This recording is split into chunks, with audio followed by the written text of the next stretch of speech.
All right, let's dive into something kind of interesting today, huh? Um, why do experts say the whole world will convert to Islam? Kind of a bold statement, don't you think? I'll admit I was pretty skeptical myself at first. Yeah, it's definitely it's a claim that raises some eyebrows. Yeah. You know, it's one that we should definitely take a closer look at. Right, exactly. So instead of just, speculating or relying on hearsay, we've gathered a few different sources to try to understand what's really going on here. We've got, we've got a report from the Pew Research Center. They do a lot of work on global Muslim population trends. And we've got some personal conversion stories. Those are from Muslim Inc.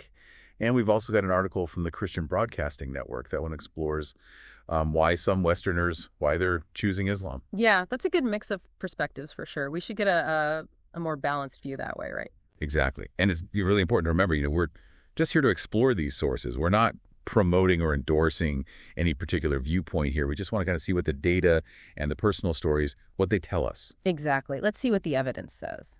Okay, so let's start with that Pew Research Center report. They've done a lot of research on the global Muslim population.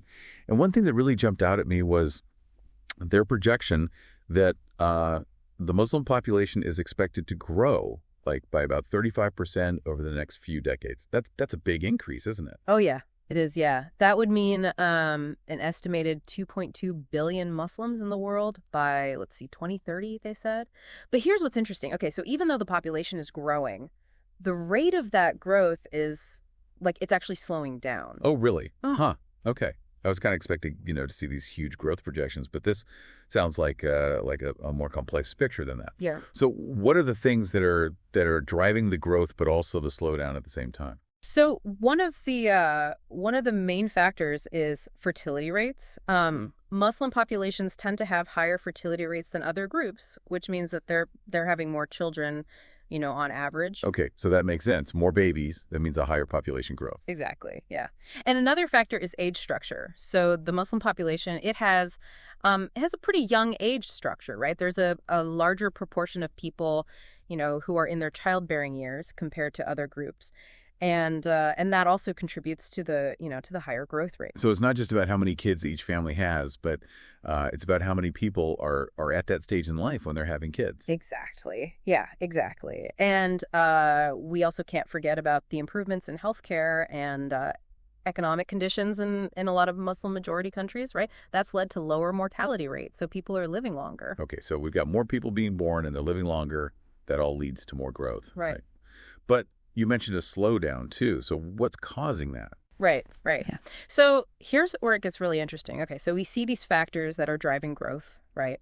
But there are also there are these counterbalancing trends, right? So a lot of those same Muslim majority countries, they're actually experiencing falling fertility rates. That's interesting. Yeah, and some of the reasons for that are things like rising education levels for women, right? Increased urbanization, and shifts in their economic situations too, and all of these things, they all have an impact on family size, Okay, so it's almost like a demographic dance. There are all these pushes and pulls, right? Mm-hmm. It's not just like this straight line where it's just going to keep growing forever. Exactly. Yeah, exactly. Yeah. It's much more complicated than that. And also, we got to remember these projections, they're based on, on current trends, and things change, right? I mean, we can't treat these as a guaranteed prediction of what's going to happen. Yeah, good point. That's important to keep in mind. Okay, so now let's shift gears a bit. Let's look at those personal conversion stories from Muslim Inc. One thing that I noticed right away was the huge variety of reasons why people were choosing Islam. They had 106 different reasons. Can you believe that? It really shows you how individual and personal the journey of faith really is. Yeah, it really is. It's really fascinating. You see all these different experiences, and it shows you that there's no one type of person who converts to Islam. People from all walks of life, from all sorts of backgrounds, they find something in this faith, that speaks to them. Yeah, totally. And some of the stories were so powerful and moving. One that really stuck with me was about this taxi driver. He stopped for his evening prayer, right? Mm-hmm. And his passenger was so struck by how dedicated he was, how sincere he was about his faith.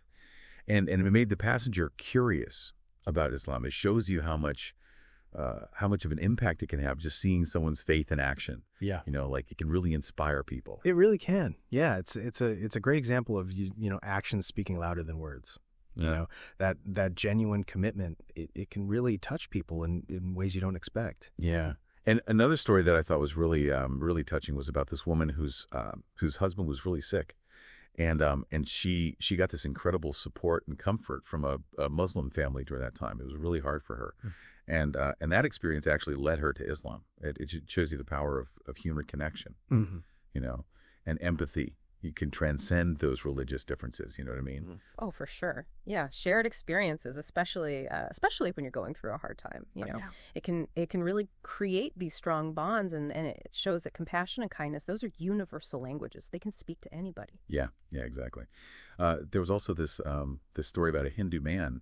He was like starting to question the logic of his own beliefs, and he found that Islam had answers that made more sense to him, and that just shows you that that conversion, it's not always about emotions. It can be a very intellectual process. Yeah.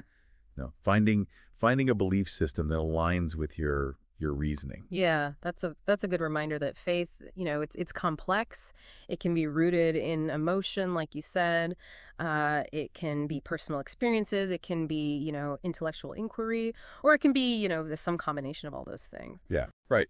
And these are just a few examples, but they really show you how many different paths people take to Islam. And it's really interesting to see these individual stories alongside the big picture data, the global population trends and all that. Yeah, it's like we're getting both the macro view and the micro view. Yeah. And they're both important. It's how we understand the complexity of religious change, Yeah, exactly. Okay, so we've got this really interesting mix of numbers, hard data, and also these really personal stories. So now let's bring in a different perspective. Let's look at that Christian Broadcasting Network article. That one really focuses on, why are some Westerners, especially in the U.S., choosing Islam? Yeah, and that article, it brings up some really interesting points about, the things that some converts find, they find disillusioning about Christianity. Things like, racism in churches and, a perceived lack of discipline or rigor in the faith, So they're looking for something that's more structured, more disciplined, something that speaks to their values, on that level. Yeah, that seems to be a big theme. They're drawn to this sense of order and clarity that they see in Islam, especially, compared to what they're experiencing in their own faith communities. It's really interesting how those perceived weaknesses in one faith can kind of push people to look at other belief systems. It really is. Yeah. It's a good reminder that, religious choices, they're often made, they're made within a certain context, right? They're influenced by what other, faith options are available to them, Right. Okay, so we've got all these different pieces of the puzzle now. We've got, the global population trends, we've got personal conversion stories, and we've got to look at conversions in a specific cultural context. So thinking about all this, is there any evidence to support that claim, that the whole world will convert to Islam, or is that kind of missing the point?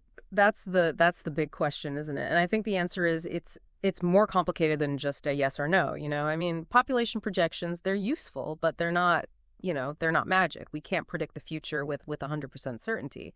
And what we've seen so far, it paints a much more complicated picture, So what does the evidence point to then? Okay, so we've seen that Islam is projected to grow, right? But the rate of growth is slowing down. And those conversion stories, they're inspiring, but they show us, all these different personal reasons, not some kind of universal trend towards Islam, And then the CBN article, it reminds us that conversions, they often happen in a specific context, right? Yeah. They're influenced by things that are unique to that environment, Okay, so maybe the question itself is kind of, it's too simple, right? It's not really about, one single outcome. It's more about understanding how dynamic and complex religious change really is. You know what I mean? Exactly. Yeah, exactly. And that's what makes this so interesting. We've covered a lot in this first segment, but there's still so much more to explore. One thing that's becoming clearer and clearer, I think, as we look at all this stuff, is that religion and demographics they're like really connected. Yeah. Like two sides of the same coin. Well, yeah, absolutely. You can't really talk about the future of religion without thinking about like birth rates and death rates and all that, right? All those demographic trends. Exactly, yeah. And the Pew Research Center report, it shows that really clearly, like how important things like fertility rates and age structure are. They really shape the growth and how religious groups are spread out around the world, And it's so interesting, right? Because those demographic factors, those are shaped by so many other things, right? Like the economy, education, healthcare, what's normal in society, what the government's doing, it's like all connected. It really is, yeah. Like think about it, right? Something like women getting more education, which is great, right? That can lead to like lower fertility rates, right? Which then affects population growth. And then eventually that ends up shaping the whole religious landscape, of a region. Yeah, it's kind of mind-blowing when you start to see like all those connections, right?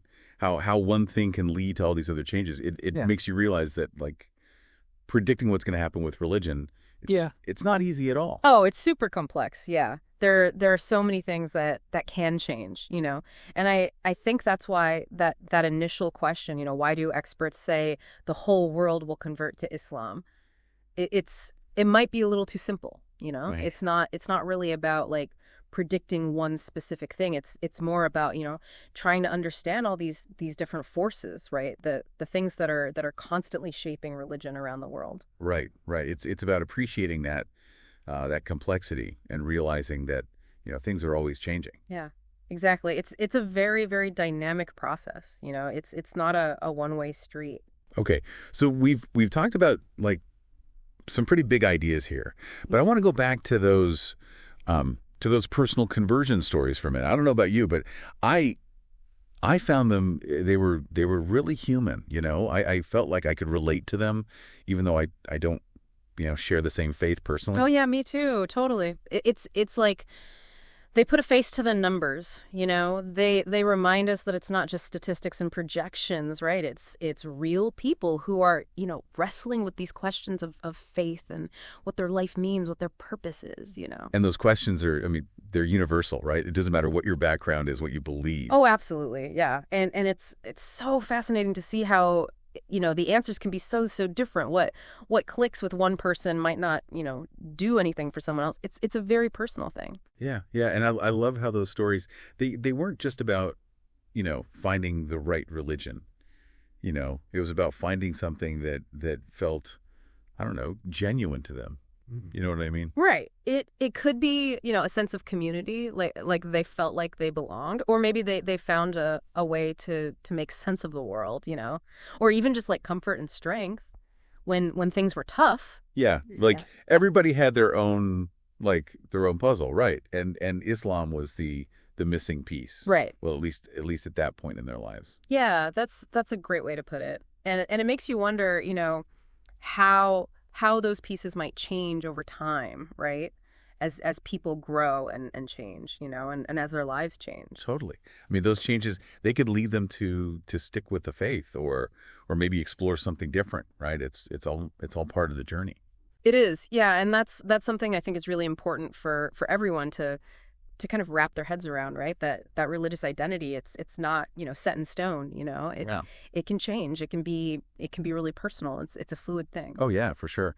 And speaking of those personal journeys, that CBN article, it brought up some really, really interesting points about why, some Westerners are drawn to Islam, right? And like you said earlier, it's not always a simple story. No, it's not. And the article, it highlighted some really, really specific things that seem to really resonate with some converts, at least, in that context. Things like, some people being disillusioned with Christianity, you know, especially with racism in some churches. Yeah, and that's that's a really sad reality, right? And it's understandable that would push some people away. Absolutely, yeah. And then on the other hand, the article talked about, how appealing the structure and discipline of Islam is, to some people. It gives them this feeling of order, Yeah. and clarity, something that they might be searching for. Yeah, I get that. Structure and discipline, those can be really attractive, especially, when the world feels so chaotic, right?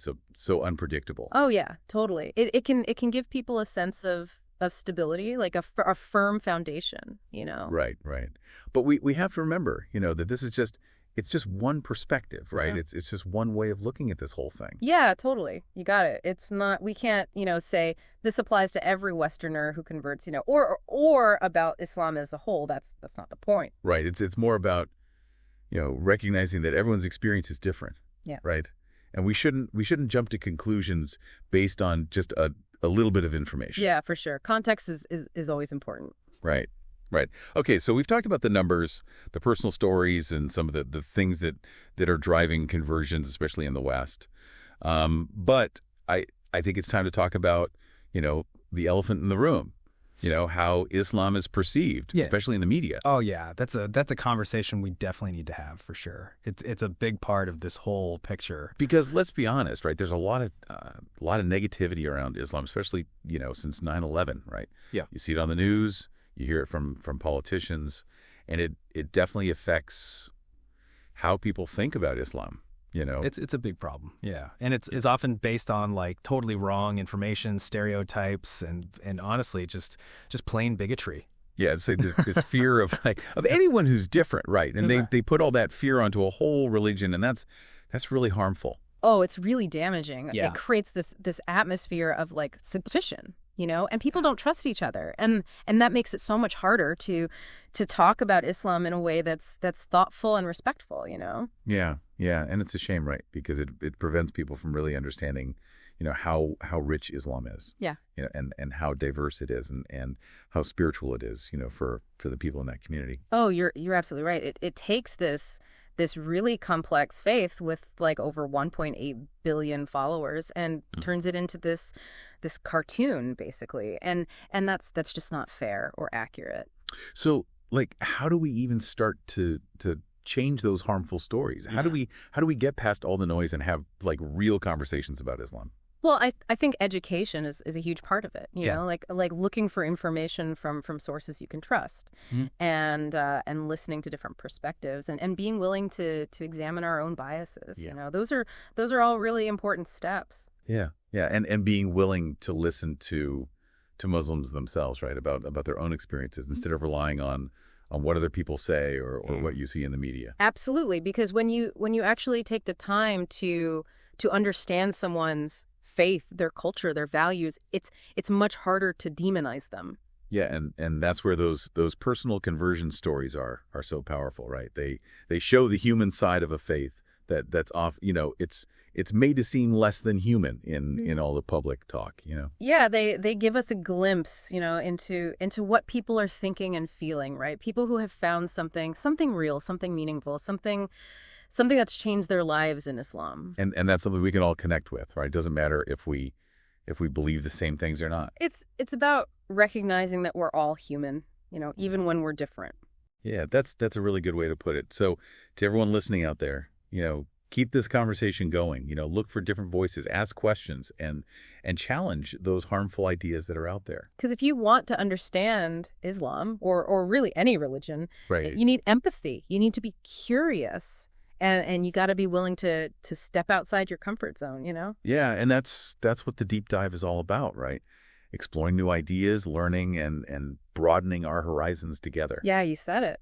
So let's keep diving in, shall we? We've got more to uncover as we keep exploring this complex and really interesting question. It's kind of funny, right? Like the question we started with, why do experts say the whole world will convert to Islam? It might actually show like a deeper worry that some people have, about how religion is changing around the world. Well, that's a really good point. So you're saying it's not just like people being curious, right? Maybe it's like some people are kind of uneasy or even scared.